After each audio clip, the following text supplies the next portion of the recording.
I want to talk about what was happening on the flotilla. Many aboard were part of a group called the Free Gaza Movement, the pro-Palestinian international human rights organization. Much of their work centers around bringing aid to the Gaza Strip and bringing attention and awareness to the Israeli blockade there.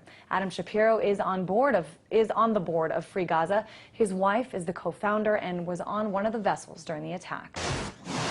Hey there, Adam. I want to know what you've heard, first of all, from your wife about what happened to her and what she witnessed at the outset of this attack. My wife was released from an Israeli jail about 7 hours ago, and I spoke to her, and she told me what happened on her ship when it was boarded by Israeli commandos.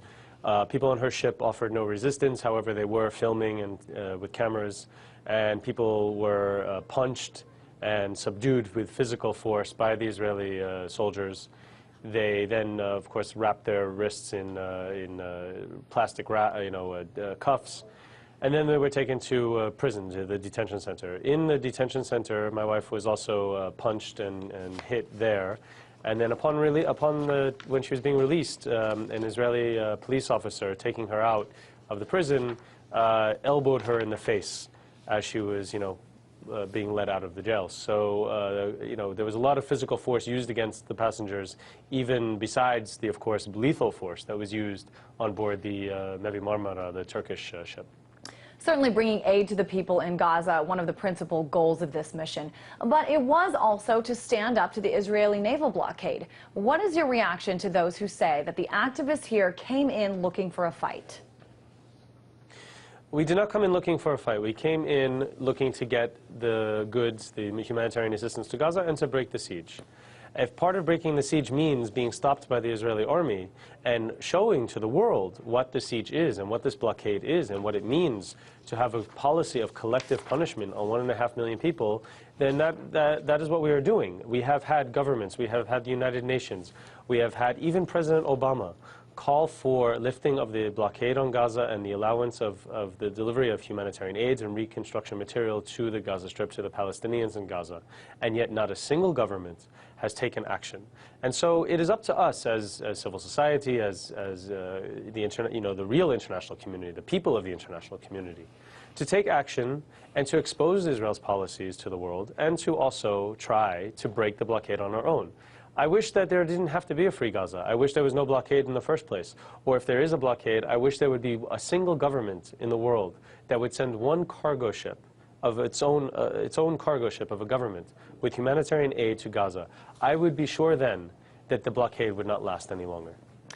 Adam, the pictures we're seeing here and the reports we're hearing differ greatly based on where they're coming from. Certainly the Turkish Prime Minister is calling this, quote, a bloody massacre and blaming Israel. But the Israel Defense Forces saying they were provoked by violent activists holding pistols. Tell me your reaction to these very different stories coming from this same incident. Well, we had live streaming video from the ship, satellite fed, online, on Al Jazeera, on Press TV, on Turkish television stations. And from the beginning, the reports were, and as was documented by the video, that Israeli commandos boarded the ships firing live ammunition at the passengers. By the time the people picked up any kind of sticks or iron bars to defend themselves, there was already at least one person dead on board and quite a number injured. And, the Israelis expect that they can launch a commando raid with over 1,000 of their elite trained soldiers with Navy ships and helicopters and airplanes all around and board the ships and take over the ships and use lethal force and not expect people to try to defend themselves and protect themselves. I mean, this is ridiculous. There's no evidence whatsoever of any kind of weapons being on board. And I would just suggest that if the Israelis did actually find any weapons on the ships, there would be press conferences held at the port.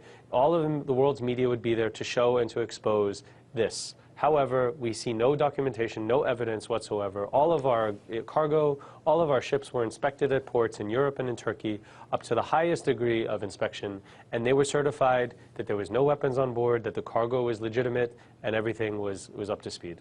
Now, you said yourself, in addition to bringing this aid into the Gaza Strip, that one of the primary goals here was to break the siege. I'm curious what you thought was going to happen, what you thought the reaction was going to be by the Israeli special forces here.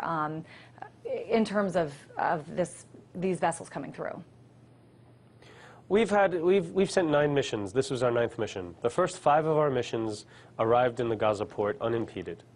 So we've had the experience of sending ships with humanitarian aid and arriving in Gaza to break the blockade. We've also had the experience of one of our ships being rammed by an Israeli naval warship and being damaged.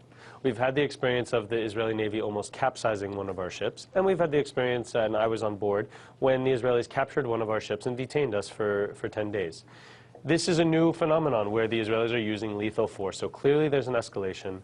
Clearly there's an escalation on their part to use violence against foreigners who are daring to stand up to Israel's policies of occupation and brutality.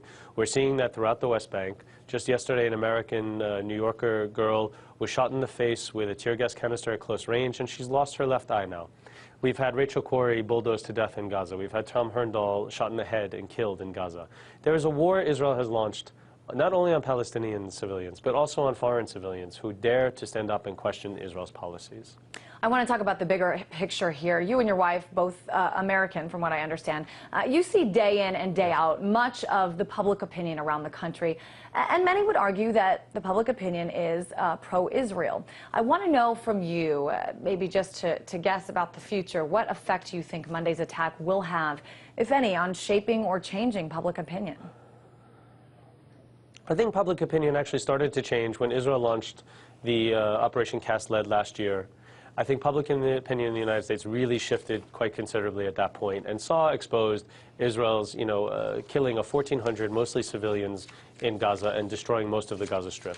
And I think that this attack on Monday fits into that kind of picture, that narrative that's now becoming clearer and clearer in the United States. I think increasingly public opinion is shifting. We're seeing, even among the American Jewish community, a rise in participation of groups who are questioning Israel's policies, who are challenging Israel's occupation of the Palestinian territories.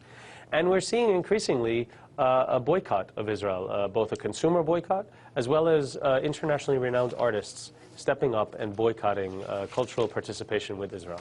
So I think we're starting to see a change, and I think that this attack, Israel really overstepped and will only promote this kind of change in American public opinion. Just very quick, Adam, any idea when you will be reunited with your wife? I hope very soon, but we are, as Free Gaza, planning a new strategy for how to follow up this mission, and so she, it might be some time still. She might yet go on more ships that we are trying to organize to encourage another flotilla to try to challenge the blockade once again. All right, Adam Shapiro with Free Gaza. Appreciate your weighing in.